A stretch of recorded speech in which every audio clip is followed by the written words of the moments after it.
4 nades all in a row.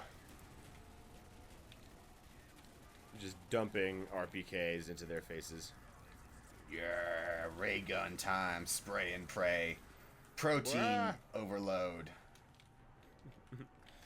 Apparently blood is not a very good source of like getting nutrients in terms of like what you can get from an animal, you know. That's not surprising to me. It's too liquidy and too bloody and not enough like actual it's not dense enough. Yeah, protein and carbohydrates and all that shit. Like of course it's full of that too. But that's why blood sausage is not just liquidy, it's been distilled down, it's been cooked into its goopy goodness. Yes. Good old blood sausage. Yes. Like blood pudding. Hopefully you'll be eating some of that soon. Yes. Give me a taste of the homeland again. Yes. That's a fun one. Scooby-Doo and the Loch Ness Monster.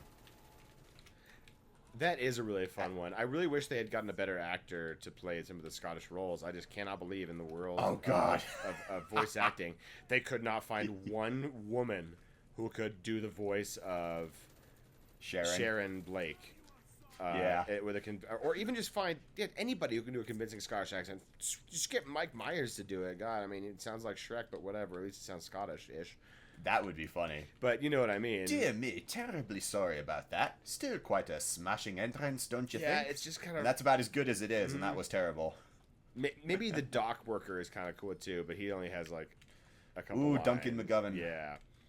Yeah, everybody else's Scottish accent's really freaking There's bad. There's no such thing as good monster hunting. Like words to live by. Yeah... That's a fun one. Everyone, that's another great one that is master. Basically 99% it's all bullshit, and with 1% at the end, ooh, maybe it's not. So that's actually one of the few movies that is fully like Scooby-Doo OG, just bad guys. Or in this case, a deluded scientist who should definitely get checked for mental health issues and probably be institutionalized. Because she created this entire massive conspiracy just to convince one person that Loch Ness did in fact contain Nessie, therefore was worth funding her research. Yeah, that sounds like the hallmarks of a healthily functioning mind. I mean, Ted Kaczynski was great at building things. Doesn't mean he built them for the right reason.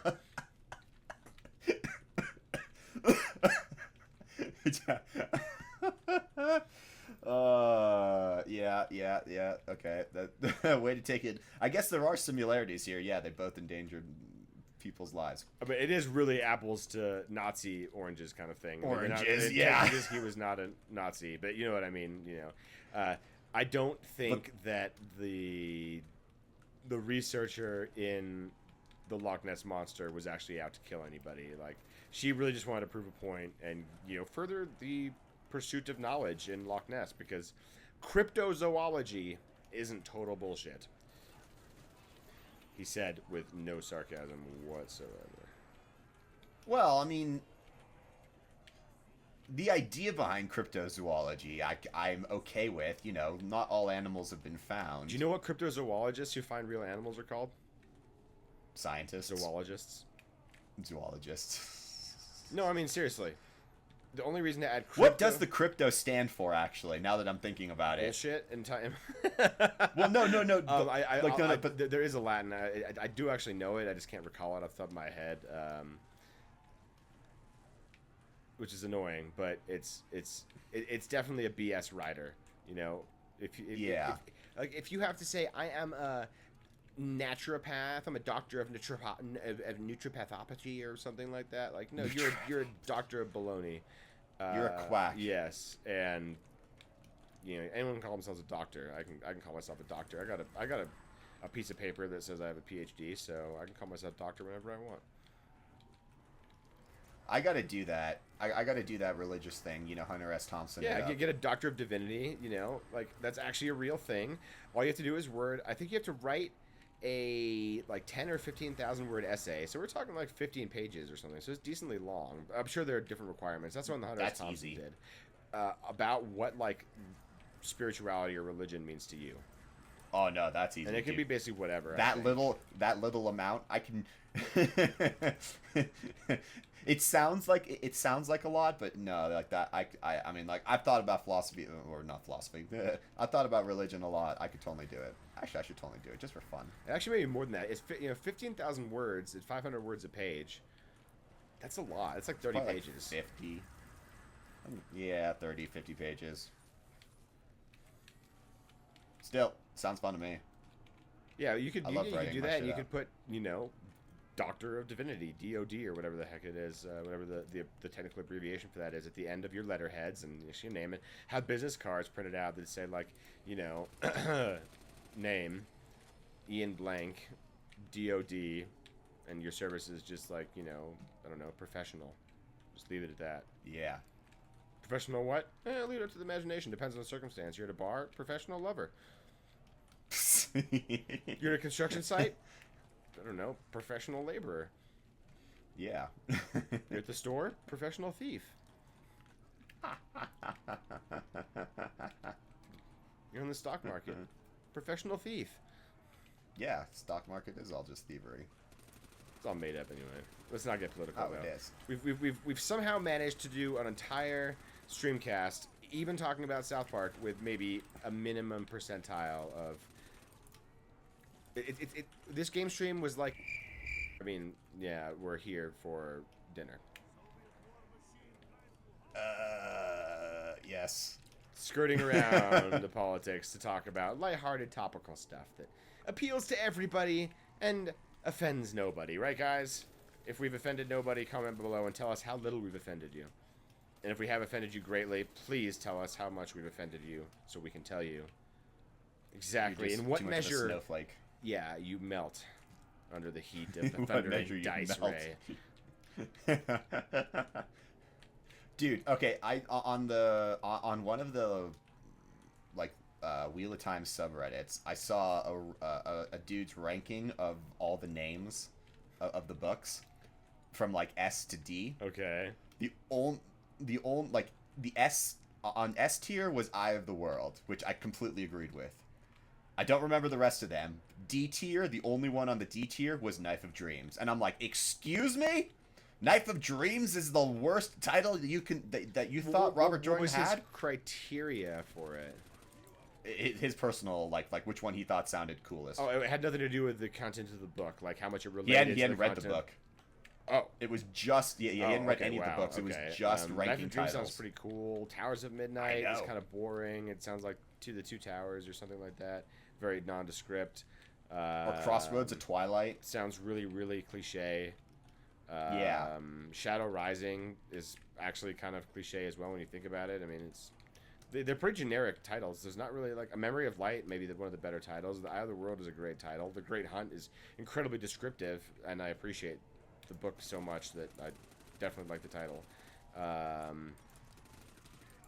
Winter's Heart sounds kind of cool. I like that. Though it's funny though, because like Winter's Heart, the actual that phrase doesn't appear in Winter's Heart, but it does appear in Crossroads of Twilight in the prologue. That's funny. Yeah. But I guess it is still sort of the middle of winter. They can't get out of winter yet.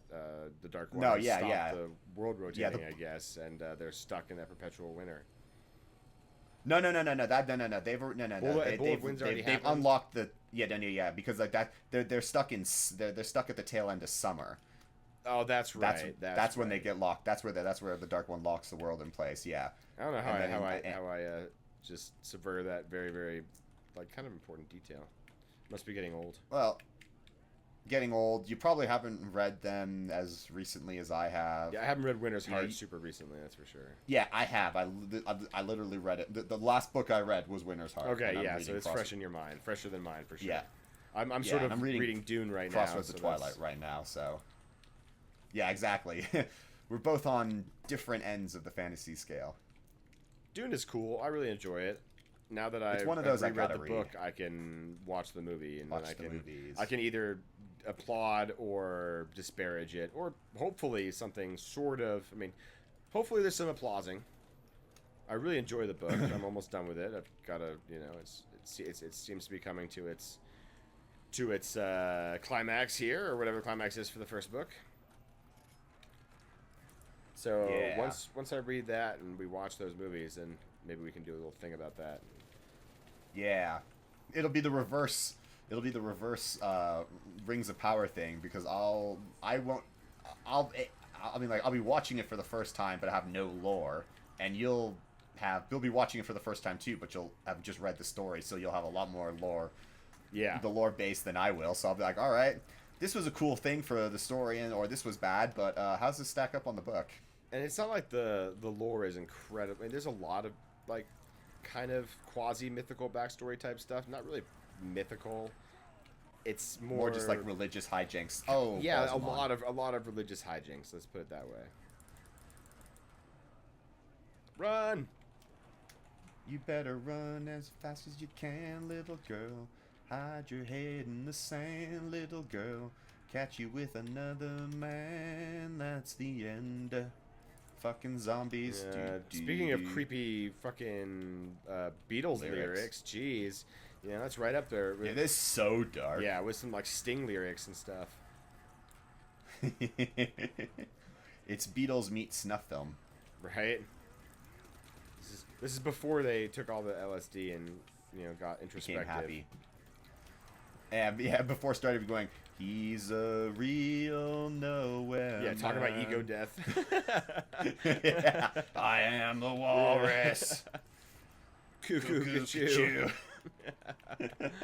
Nice. Yeah. Though I hate that song. I mean, I don't hate it, but it's one of the worst Beatles songs. Is it just because it stirred up so much BS, useless controversy, and it's not even a good song that you don't really like it? I'm out of ammo for everything. Yeah, it's like Chuck Berry's Ding Ding-a-ling-a-ling. What on earth? You don't like Ding-a-ling? No. It's not that I don't like it. It's just it's too much of a, it's like a. Where's the box? Oh, it's in where Juggernog is. Oh, roger that. Let's kill the main host, and then we got a few halfies. Then you can try the box. You got 20, almost 30,000 motherfucking points. I wonder you're a millionaire in real life. I know how to hoard and not share. Yeah, seriously. They call me Mr. Monopoly in the circles that know me. Though Monopoly is dude. Okay, well, speaking of Monopoly, it's a great game because it proves that you need a basic universal income. Yeah, you cannot play that game. Like, try playing that game without the 200 plus the 200 you get for passing go every time. Whoa. You'd die.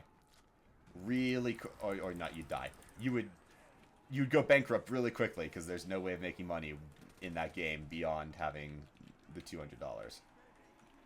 Yeah, and it would just work out to where one person ended up controlling everything really fast, and it is just purely luck because you cannot imply that there is skill when the main driver of where you land is based off of rolling 2 6-sided die. Like that's assuming the dies are weighted correctly, there is no skill involved in rolling the correct number. You can't accurately say I need to get a 4, 5, or a 6 and then expect to be able to roll it and get that at whim. Statistically, you may say, okay, if I get a 4, 5, or 6, there are only 6 possible combinations or something, or 12 possible combinations. So with 2 dice, I definitely agree it's really hard. But I will say with 1 dice, it is very possible to manipulate it. I really want to have you do this, Ian. Like, do that. Do you not remember me doing it? No, but I want you to sit there. Like, I haven't done it for a long time. And do it 150 times, Ian, and then we'll do the statistics on it, and you'll see. Okay, it's not actually that. Like, I was really lucky that time, but in reality, it all ended up being a pretty even distribution. It was not luck. Do you really think you cracked the code of how to throw dice so it lands on numbers that you can predict? A dice, not multiple. Multiple is where I say it's basically impossible. With 1 dice, I can't do it in like for certainty, but it's been a long time. But when I was doing dice games all the time and shit like that, like you get good enough that you know like which number you need to put up on your palm, where you need to place the dice on your palm, and how much force to throw it. You can. It's like, I'm gonna say it gives you like a 60% chance of getting the number you need. Okay, I still want to test this out one day with you and see like how close we can actually get. You gotta, yeah. Give me like 2 months to reacquaint myself with the dice. That's just code for let me find a way to die. No, you can learn palm you can tricks buy so I can switch them out. You can buy the die. No, okay, fine. Whatever. I'm just kidding. You can. Well, because you also have to, because you have to use the same dice. Like that's why like when when we were always playing like Mensch Dagger Edition and shit like that, I would always go for the same dice because I knew how it rolled, I knew how it bounced. It worked out on specific dice better than it works out on other ones because you just like certain ones are just it's just, if you just keep on the same one and you just practice, you can definitely get pretty freaking good. But yeah, 2 dice and more, that's then it's just a crapshoot. If it were that's luck. Yeah, you're calling it a crapshoot. Yeah, if you were able to predict what you would roll, then people would be cleaning up in dice games and casinos. Yeah. Weak.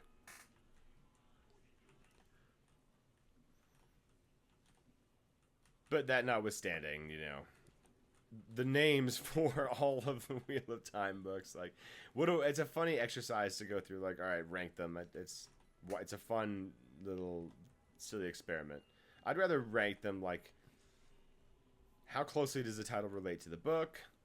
Not very in most cases. I think it's not like a Family Guy episode where it's like, aha, they said the thing. Yeah, like, if you, beyond Eye of the World and The Great Hunt, because it is called The Great Hunt, like the Alien hunting is called for The Great Hunt, and then the Eye of the World is called the Eye of the World.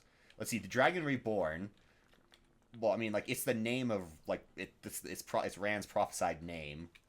So that makes sense. And that's really subverts expectations because for 90% of the book, it's not about Rand until the very end when he declares, basically. Yeah, it's all about Perrin. A Shadow Rising.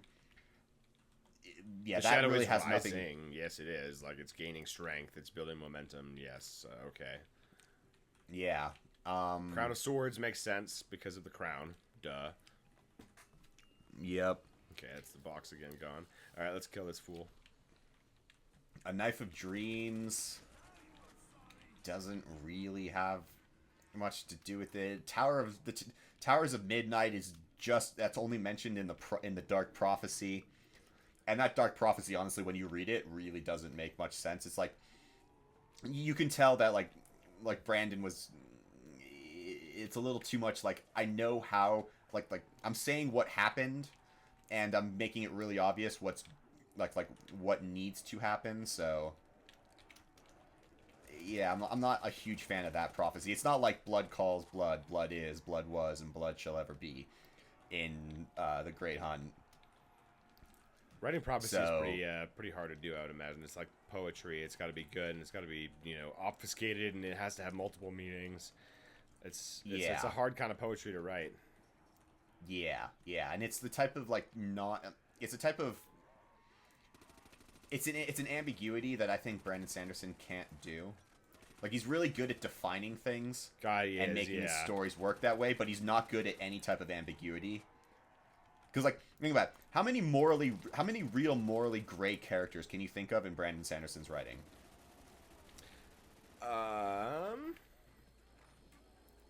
They pretty much all fall into, like, either bad or good in, like, depending on, like, where they are. Because, like Elukar in Stormlight Archives, he's like the young king who is, especially if you're talking about in the first few books. Yep, and especially if you're talking about when Kaladin jumps into the ring to save Adolin after Sidious tricks him into the match against, like, 3 shard bearers. Yep.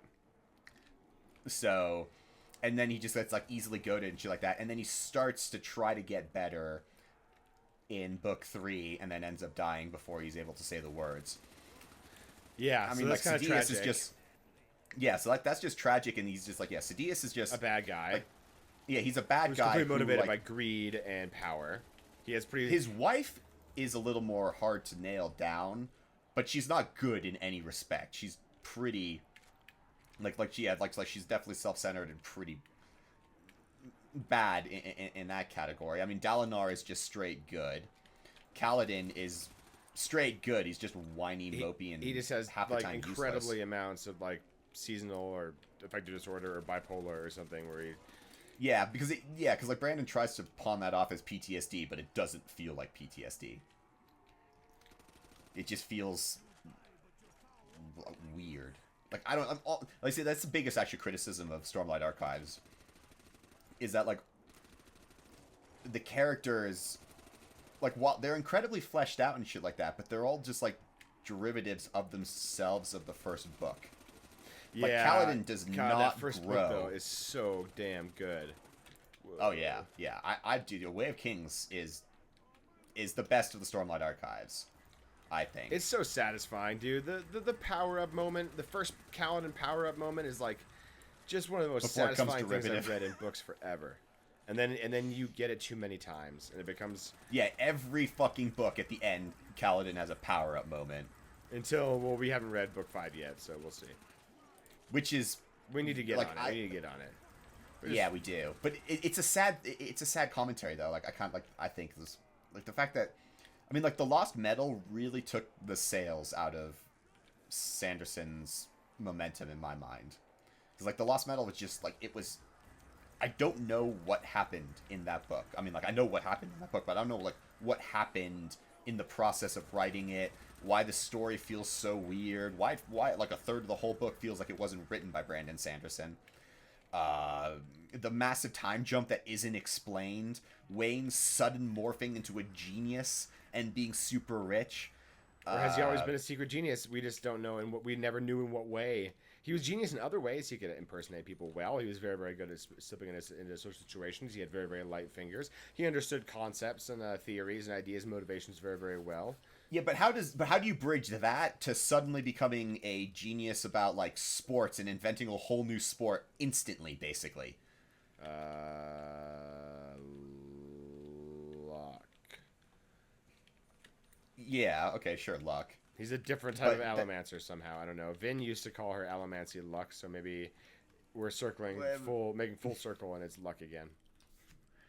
I mean, yeah, maybe, but Vin only thought it was Alamancy because she called her Alamancy Luck because she didn't realize what she was doing. Yeah, I know. So it was not a good argument, but it was it was a fun one. No, I agree. Die zombie.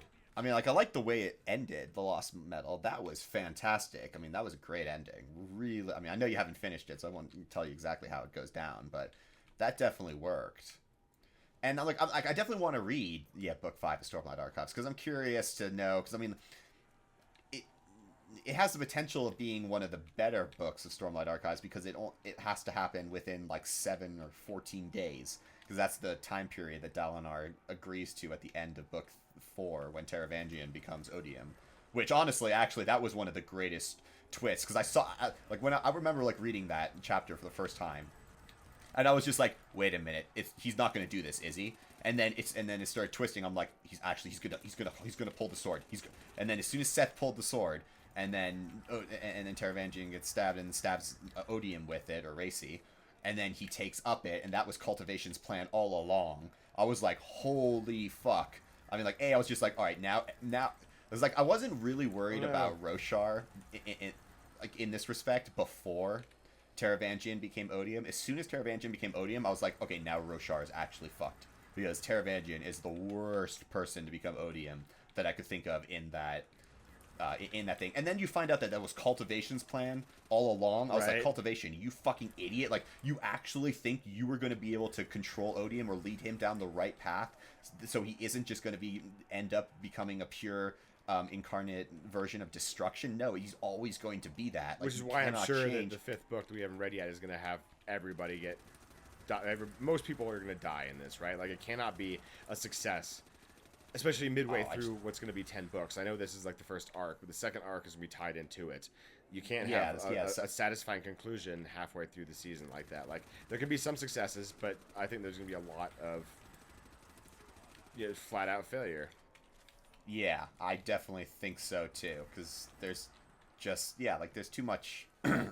There's so much that potentially can happen because I can see this going off on multiple ways, but I don't see how Roshar wins at the end of book 5. Right. Like it just to me something devastating needs to happen. So I definitely gotta fucking read it. But yeah, like Taravangian, becoming Odium, that was an excellent twist. Like I was not expecting that in any respect. And I mean, like when I don't see story twists, I'm always really happy. Well, you knew something was gonna happen with Taravangian, but I didn't see that. Yeah, I didn't. Yeah, because he had that. The entire time he was way too important of a character. All the scribbling stuff, all of his notes, him having good and bad days, and having genius days and not. He can understand it, and some days not. It's unleashing Seth to kill everyone. Yeah, there's a lot of stuff going on there. So you knew he had designs, plans, machinations, and a future. Yeah, but how? Well, actually, a future I wasn't sure of. I wasn't a future in the story in some way. Oh, a future in the story. Yeah. But yeah, so that type of shit. And then also like another part of book 4 that I liked was wow, I mean like oh yeah, you're almost out. No, yeah, I'm out of every single ammo for every single gun right now. I just realized. Oh well, that sucks. I'm gonna run and grab some SCG I'll kill them action. for you. Yeah, like the one that I really liked the blending of the light. I mean like life light, tower light, storm light. So that was really cool, and then Void Light, and then Rushobo. Oh crap, I can't pronounce the Voidbringer's name right now. And Navani, the two who work together to make Void Light.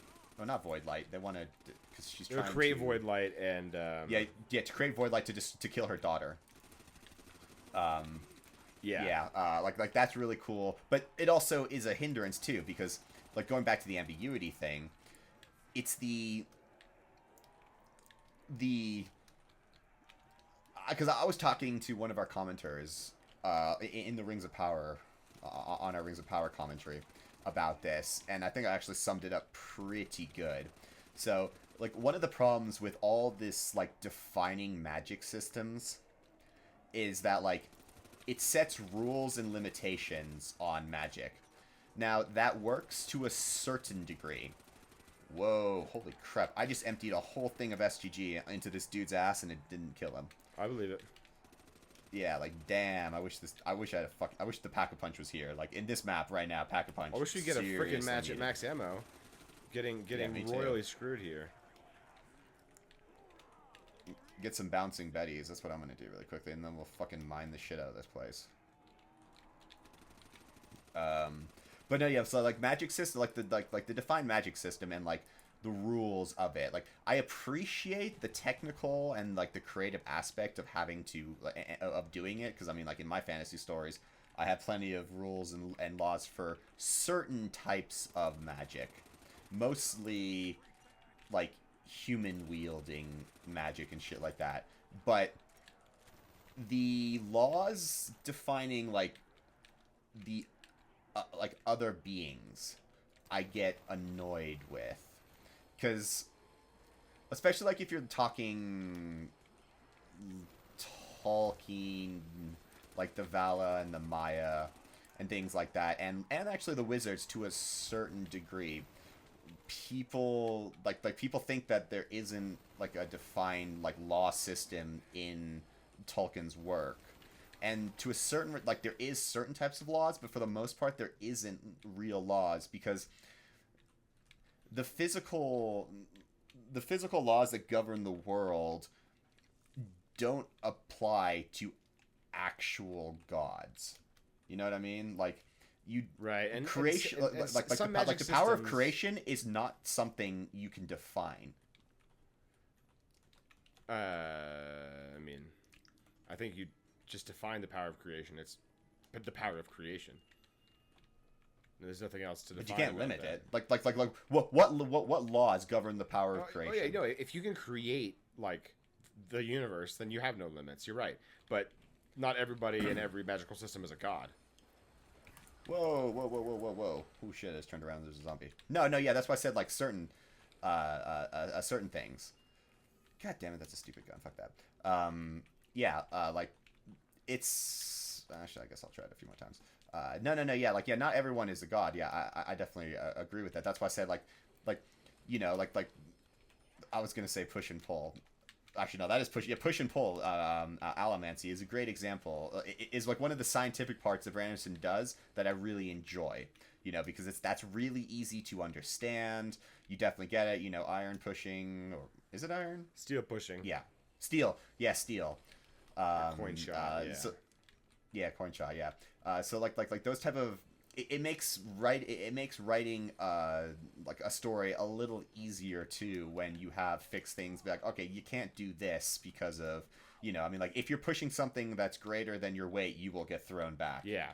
If you're pushing something less than your weight, you won't get thrown Incorporating back. the physics of the world into it. Which Yeah. I always like that about it. Oh, well. Yeah, like I ooh, goddamn, I just got a fucking ballistics knife. Like, holy shit. Yeah. Like, dude, the box has not been my friend. I mean, like, it was fine for a while, and now I can't get a max ammo to save my life. So literally to save my life. So I'm sitting here with whatever gun I can buy off the wall or it deigns to dare to give me. Yeah. Meanwhile, these rounds are just getting harder and harder to clear with a bad gun. Yeah, seriously. Oh well. Yeah, it is the. So ist das Leben. So ist das Leben, genau. Good fatalistic. But yeah, approach. like, right.